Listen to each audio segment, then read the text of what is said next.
السلام علیکم ګروپ ممبرز. دا یو سوال دی چې لکه تقدیر د مخکې نه لیکلی شوی، نو بیا چې څوک دا ګناهونه کوي، مطلب غلط کارونه کوي، نو د دې سزا هغې ته بیا ولې میلاویږي؟ وعلیکم السلام ورحمت الله وبرکاتو. روزانه تاسو دا یو اعتراض را لګلې دي. تاسو وایي چې هر څه الله رب العزت په تقدیر کې لیکلي دي، نو د بنده ته بیا د انسان ته بیا عذاب ولې ملاويږي؟ دوستانو د دې خو جوابات مخکې ذکر کړی دي په درس کې. اوس به ان شاء الله به لږ مونږ کې مختصر وضاحت وکړو. یو تقدیر الهی دی، یو د الله علم دی، یو د بنده کسب دی. دا درې خبرې دي. د الله په علم کې خود ازل نواله تر د ابد پورې چې سکیږي دا د الله په علم کې دي. علیم بذات صدور ذات دی الله رب العزت. په زړونو کې چې سکیږي دین الله خبر دی. زړونو کې چې سوي الله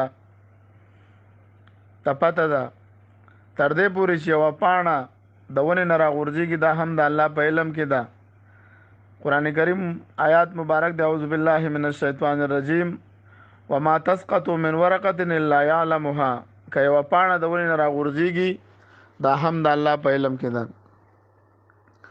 دوستانو د الله په علم کې که چېرته د جنتیانو د جهنمیانو ریکارډ نه وی محفوظ، موږ عقلي دلیل په دې پیش کوو. که چېرته د الله په علم کې د جنتیانو د جهنمیانو ریکارډ او ډیټا نه وی محفوظ، نو بیا خو د عیب بیا خو الله رب العزت د عیب نه پاک دی، د نقصان نه پاک دی. الله رب العزت چې د انسان په زړونو باندې خبر دی، نو هغه خو د جنتیانو د جهنمیانو هم ورته معلوم دی چې دا جنتی دی او دا جهنمی دی. او دقه په تقدیر کې لیکلی دی چې دا جنتی دی او دا جهنمی دی. خو دې خوا چې تاسو بیا د درېمې خبرې ته راشئ، کسب ته راشو، نو دلته وضاحت بیا کړی دی. بیا درته د صراط مستقیم وضاحت کړی دی چې هذا صراط مستقیم، دا نیغه لاره چې ده راځه په دې باندې ته به جنت ته ځي. بیا دله د جنت بشارتونه درکړي د انبیاء کرامو په ژبه باندې. اوس چې ته د جنت په لاره باندې نه ځي او د شیطان په لاره ځي، نو شیطان خو چې کله انسان کفر وکړي، شیطان خو به تعالی خامخا د جهنم لاره ښیي.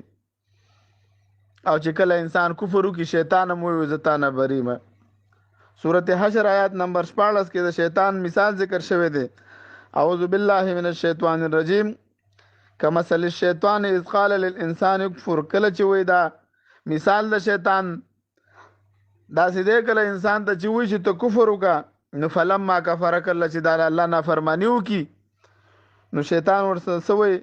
قال شیطان وایي انی بریء منک، زه خو تا نه بری یم. انی اخاف الله رب العالمین، زه خو د الله نه یریږم. موږ تاسو ته وایو شیطان هم د الله نه یریږي. البته شیطان ولې جهنم ته ځي؟ نو دا د ضد د وجې قوم پرستی پکې ده. شیطان الله ته وایي خلقتنی من نار و خلقتهم من طین، زه خو دې د اور نه پیدا کړم، زما قوم دې د اور نه پیدا کړی، د آدم علیه السلام خو دې د خاورې نه پیدا کړی دی. نو هغه ضد کوي. دلته اوس دا سوال راځي چې بھائی الله رب العزت ته د هر څه معلومات دی، نو بیا دې کې د انسان څه قصور دی؟ د انسان قصوردار دی چې دا دله اختیار ورکړی دی. انسان او جنات له انسانان او جنات له دی له اختیار ورکړی دی. دی به په دې خپل اختیار باندې که د جنت والا عمل وکړو جنت ته به ځي. ان الابرار لفی نعیم، نیکان خلق به په مزو کې، وان الفجار لفی جهیم، او که څوک فاجران وي او په جهنم کې وي. دې کې خو څه خبره نشته دی. د ده منګه نور عقلي مثالونه ان شاء الله تاسو ته بیانو. د دې داسې مثال دی علما کرام ذکر کوي. مخکې نه استاد ته معلومات وي چې زما پلانکې سټوډنټ دا به فیل کیږي، پلانکې به کامیابیږي.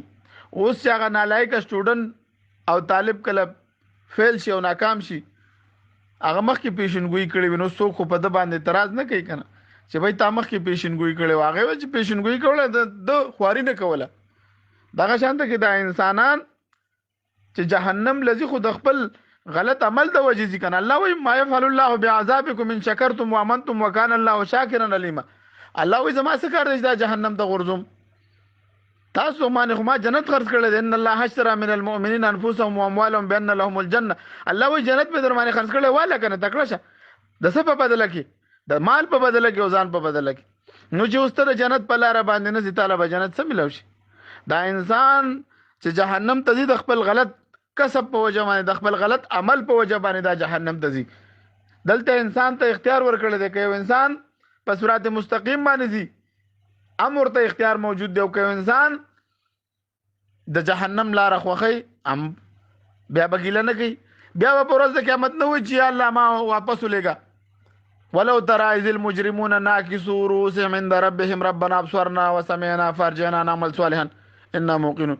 سرونه به ښکته کړي بیا ولو ترى إذ المجرمون ناكسوا رؤوسهم سرونه به ربنا ابصرنا هغه دې هم لیدو جهنم دی هغه جنت دی فرجعنا موږ واپس کا چې موږ نیک عمل وکړو. الله چې لګري مې وسه موکړو.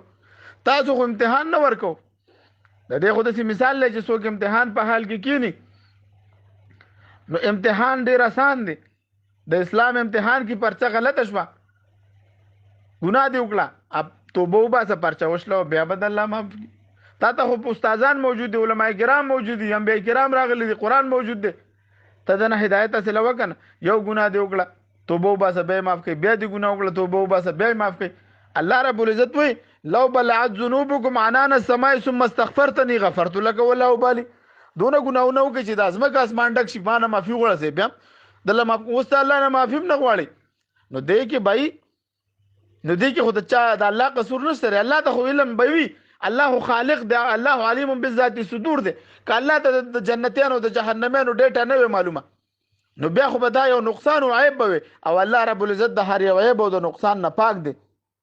انسان باندې هیڅ کله زبردستی نه نشي دا په زبردستی الله رب العزت جهنم ته ورځي. تاسو به دا اعتراض هغه وخت صحیح وي چې دا انسان مجبور پیدا کړی او جهنم ته ورځولې وي لکه د جبریو د عقیده چې انسان مجبوری بحث دی کدا نیک کار کوي مې په الله کوي که بد کار کوي مې په الله کوي دا غلط عقیده ده.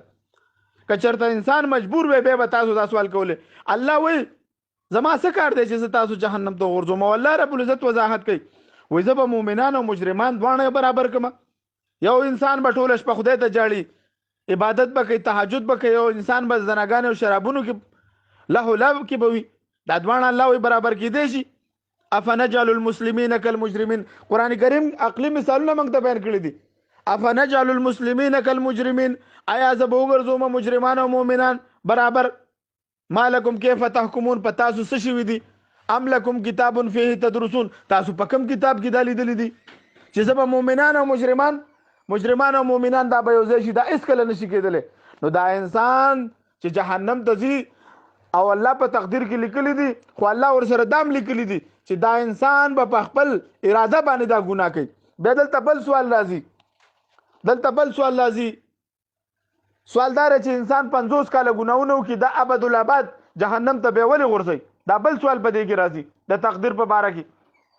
د دې جواب دا دی چې الله ته پته ده که دا انسان تر قیامت هم ژوند دی ټول عمر ژوند دی دا به کفر کوي نو چې ټول عمر دغه د نیت په وجه د همیشه جهنم ملاویږي. نو د الله علم چې دی الله ته ډیټا معلومه ده ریکارډ ورته معلوم دی. الله رب العزت چې زمونږ د سینو نه خبر دی الله رب العزت چې د ورې د پاڼې نه خبر دی نو الله ته جنتیان معلوم دی او جهنميان معلوم دی. اوس د جنتیانو والا کار به جنت والا کار به د جنت د تلو والا کار به جنتیان کوي او د جهنم د تلو والا کار به جهنميان کوي. بس خبره خلاصه ده. اوس تاسو وګورئ جنت ته تلل غواړئ املار خلاصه ده او که جهنم ته تلل غواړئ املار خلاصه ده. دې کې اوس په چا باندې زبردستی نشته. تا خو د عیب ایمان د غیب د ایمان خو الله ته خوښ داسې دی الذين يؤمنون بالغیب ويقيمون الصلاة. اوس به د غیب په خبرو کو چا یقین وکړو هلته به بیا مزې کوي. خو هر یو انسان الله رب العزت په فطرت کې پیدا کړی دی. فطرت الله التي فطر الناس عليها لا تبديل لخلق الله. الله موږ په فطرت کې پیدا کړو. د فطرت نه مراد استعداد اسلام دی. کې دوه قول دي یو قول دا چې اسلام دی بل قول دا چې استعداد اسلام دی. الله رب العزت پتا کې استعداد د اسلامي خده دا د په قطر کې ورلد کپ د ډیر خلک پکې مسلمانان شو دي کې استعداد وی قتل چې لکه اسلام حق دین دی ایمان وروړو ټول ګناونه الله تعالی معاف کړ. نو په الله باندې اعتراض کول چې الله ته معلوم دی دا جنتی دی او دا جهنمی دا خالق دی. لکه در چا چې یو لپټاپ جوړ کړي یا موبایل جوړ کړي د دولت ټول هر څه معلومي د دور ته دا معلومي بای لکه د جاپان والا موټر جوړی کنه هغه ته پته چې بيدا به دونه غنټې چلے دغه شانته کې هر یو څوک چې شي ایجاد کړي ته پته چې بيدا به دومره ټول ډیټا ورته محفوظ دی د الله رب العزت منګ پیدا کړو زمنګ ټول ریکارډ ورته معلوم دی د انسانانو ټول ډیټا ورته معلومه ده د په علم کې ده خدا انسان چې جنت ته ځي او که جهنم ته ځي دا انسان د خپل عمل په وجه باندې ځي لکه څنګه چې د سکول استاد مخکې پیشنګوئی کوي مخکې پیشنګوئی کی ویلکه دا سړی به کامیابیږي دا طالب به کامیابیږي دا به ناکامیږي کله چې هغه پیشنګوئی د استاد صحیح خېږي ځکه استاد ته پته دا لک طالب دا مهنتي دی او دا بل چې دی دا مهنت نه کې ټول ورځ پبجي گیمونه کوي نو پبجي گیم والا خامخا ناکامیږي نو به څوک استاد باندې اعتراض نه کوي تا مخکې نه ویلو او ما ویلو ما ته پته و د الله تم پته رچې بای دا سړی جنتی دی او دا جهنمی دی الله وضاحت کړی دی ان الابرار لفی نعیم نیکان خلق به موضوع کی وان الفجار لفی جهنم او فاجران به جهنم کی نو دا اعتراض کول باطل دی نو دا مختصر غونډه کې موږ وضاحت وکړو واخر دعوانا الحمدلله رب العالمین